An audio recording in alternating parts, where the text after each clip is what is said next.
Bonjour, je suis Todd, et bienvenue sur ma chaîne. Cette petite fille. Elle s'appelle Kenzie. Depuis que je suis tout petit, j'ai des problèmes d'élocution, donc une partie où la plupart de mes vidéos seront des voix off générées par ordinateur. De plus, il est difficile d'éditer sa propre voix. Quoi qu'il en soit, en regardant de nombreuses autres vidéos sur YouTube, j'ai remarqué que beaucoup ne savent rien de la communauté noire ou afro-américaine aux États-Unis. Ils n'entendent parler que des mauvaises choses, qui ne représentent même pas 90% de ce qui se passe dans ma communauté. Les gens regardent des films et pensent que nous sommes surtout des trafiquants de drogue, des criminels, ou que nos quartiers ne sont pas sûrs. Tout cela n'est pas vrai. Cependant, tout ce que nous entendons sur les autres pays, ce sont les mauvaises choses. C'est donc compréhensible. J'ai donc décidé de faire des vidéos sur la drogue, les armes à feu, l'éducation, le racisme, l'éducation des hommes noirs, les rencontres et bien d'autres choses encore. Saviez-vous que 54% des hommes noirs en Amérique ne sont pas mariés et n'ont pas d'enfants? J'ai commencé cette chaîne comme une chaîne logicielle, donc je ne sais pas comment je vais continuer après avoir parlé de ces sujets. De plus, n'oubliez pas que mes vidéos ne sont pas seulement destinées à l'Amérique, mais aussi aux gens d'autres pays. Tous les quartiers que je vais montrer sont des quartiers noirs ou afro-américains, qui vont de la richesse à la pauvreté. Ce que vous voyez maintenant n'est qu'une partie des quartiers noirs ou afro-américains que je vais montrer.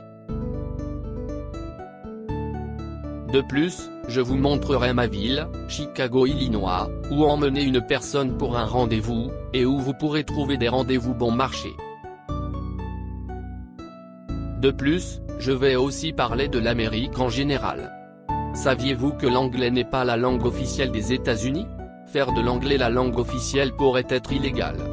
Comment pouvons-nous être un seul peuple quand nous avons toutes sortes de races, de religions et de nationalités? Mais, ne vous y trompez pas, nous sommes tous un seul peuple. Comment pouvons-nous élire Obama et ensuite élire Trump? De plus, comment l'Amérique peut-elle être si riche et puissante alors que nous avons toutes sortes de drogues et le mariage gay? Selon certaines cultures, tout cela devrait faire de l'Amérique l'un des pays les plus pauvres et les plus faibles du monde. Je vais parler du mariage, du fait de frapper votre femme ou votre petit ami. Quel droit avez-vous si vous êtes marié à un Américain? Quels sont les droits de votre enfant si vous avez un bébé avec un Américain mais que vous n'êtes pas marié avec lui? Si le père dit que cet enfant est son enfant, alors l'enfant a tous les droits, y compris celui de voter, même si l'enfant est né et vit dans un autre pays. Je parlerai du système judiciaire américain, et du fait que la police et les tribunaux vous traiteront de la même manière qu'un citoyen américain. À moins que vous ne soyez devant un tribunal de l'immigration, personne ne vous demandera si vous êtes ici légalement ou illégalement, pas même la police. Vous n'êtes pas obligé de porter votre passeport ou toute autre pièce d'identité sur vous. C'est à la police et au tribunal de prouver que vous n'êtes pas un citoyen américain. À mon avis, si j'étais dans cette situation, si vous risquez d'être expulsé de toute façon, dites simplement que vous êtes un citoyen américain, puis dites que vous invoquez le 5e amendement. Le problème est que beaucoup de policiers de l'immigration ne connaissent pas la loi, mais la police ordinaire s'en moque.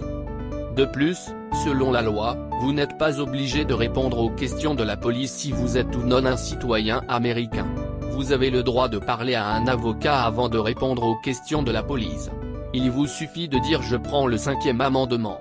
La police ne peut vous retenir que pendant 48 heures, et ensuite vous inculper d'un crime ou vous laisser partir. Je vais essayer de mettre ces vidéos dans d'autres langues, mais j'ai découvert que tous les logiciels de traduction ont une précision d'environ 80%. Donc, il y aura beaucoup d'erreurs. De plus, je ne connais que l'anglais, et comme la plupart des Américains, je ne le connais pas très bien. De plus, depuis que je mets ces vidéos dans d'autres langues, j'ai maintenant plus de 10 chaînes YouTube. Ne vous attendez donc pas à ce que je réponde aux commentaires. Mon cul est censé être à la retraite.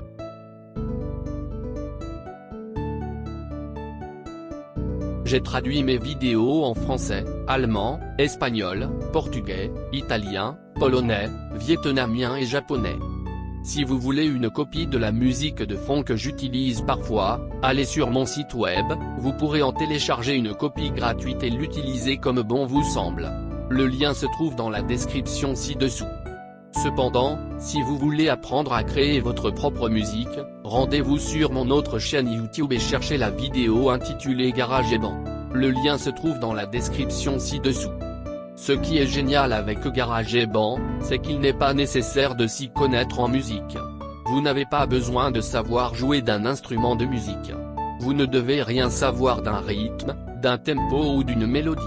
La seule chose que vous devez savoir faire, c'est écouter de la musique, et vous pouvez créer votre propre chanson en quelques heures ou quelques jours. N'oubliez pas d'appuyer sur le bouton d'abonnement et d'aimer la vidéo. Pour tous ceux qui sont nouveaux sur YouTube, ce qui suit pourrait les aider. Sous le titre de la vidéo, cliquez sur Afficher plus, puis vous verrez tous les liens. Sur le côté gauche, si vous cliquez sur le petit bouton rond avec une image, vous serez redirigé vers la chaîne YouTube.